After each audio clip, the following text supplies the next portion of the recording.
What's up, guys? It's me Boxing, and today I'm going to be predicting the outcome of Derek Chisora versus Joseph Parker, which is going to be a 12-rounder in the heavyweight division. And this fight is going to be Saturday, May 1st, from the Manchester Arena in Manchester, England. And this fight is going to be broadcasted on DAZN in the United States and Sky Sports abroad.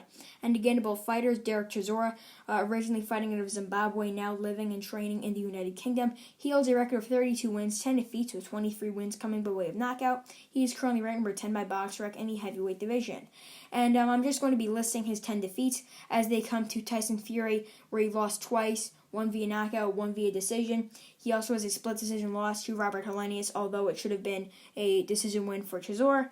He has a unanimous decision defeat to Vitaly Klitschko for the WBC Heavyweight World Championship. He has a knockout loss to David Haye, a split decision loss to Kurat Pulev, a majority decision loss to Ajay Kabayal, although it should have been a unanimous decision defeat.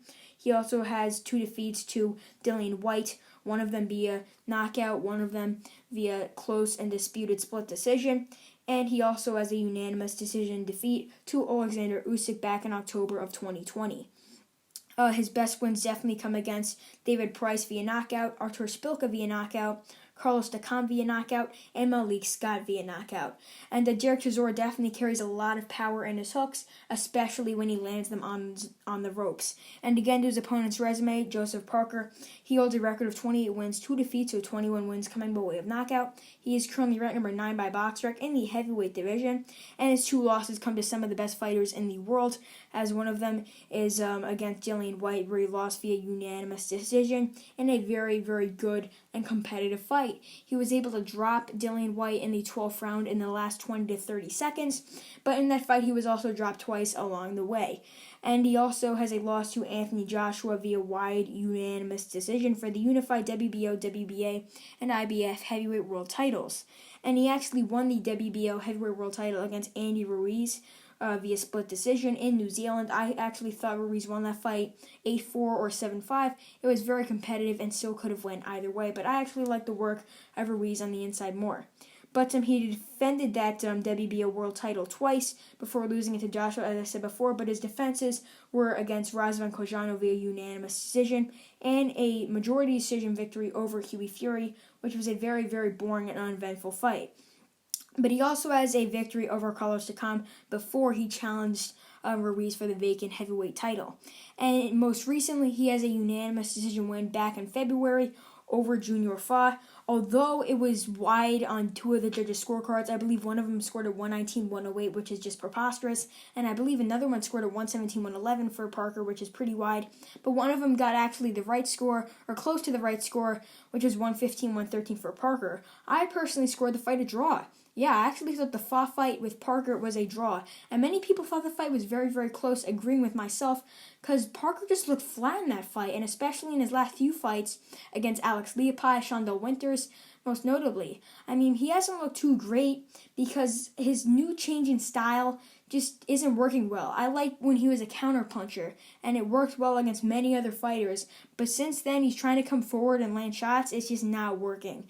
And he especially showed that, as I was saying before, in that Fa fight, where Junior Fa was just able to catch his right hands, sort of feint out of the way, and just time him every single time. Because Parker nowadays just comes forward and tries to load up with his right hands, which is not really a good tactic, especially when you're coming in close quarters against guys like Junior Fa.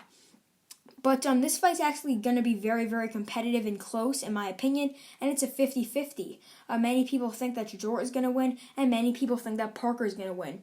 Personally, it just depends which of the two styles shows up. If Chisora is able to get on the ropes with Parker and land his brutal hooks, they could definitely cause damage, and I could definitely see Joseph Parker going down similar to how he went down the second time in the Dillian Whyte fight.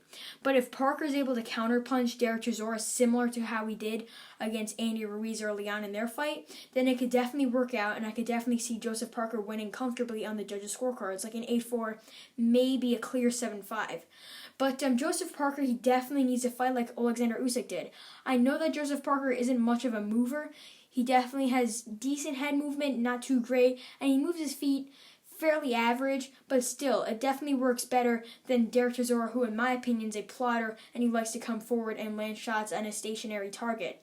So if Joseph Parker is able to move around and land counter punches like Alexander Usyk did, I think it will be a very smooth night for him, and he can definitely take this fight and run away with it. But if he fights like he did against Junior Fa, engaging in a pressure fighting fight, then it will be all Derek Chisora. And if that happens, then Derek Chisora could win this fight like 7-5, if not 8-4. So it really depends on how these styles show up, as I was saying before. It could definitely be a victory either way, depending on whose style is going to shine more. But I think it's going to be a majority, if not split decision either way, maybe a close unanimous. I could definitely see Joseph Parker edging this one out, and that's actually what I think is going to happen. I think that Joseph Parker is going to change up his style and go back to his old roots when he won the heavyweight title. I think he's going to box on the outside, try and land his jab, dictate the pace, land some counter right hands, and he will win this fight via close unanimous decision, like a 7-5, maybe 8-4, or a majority or split decision.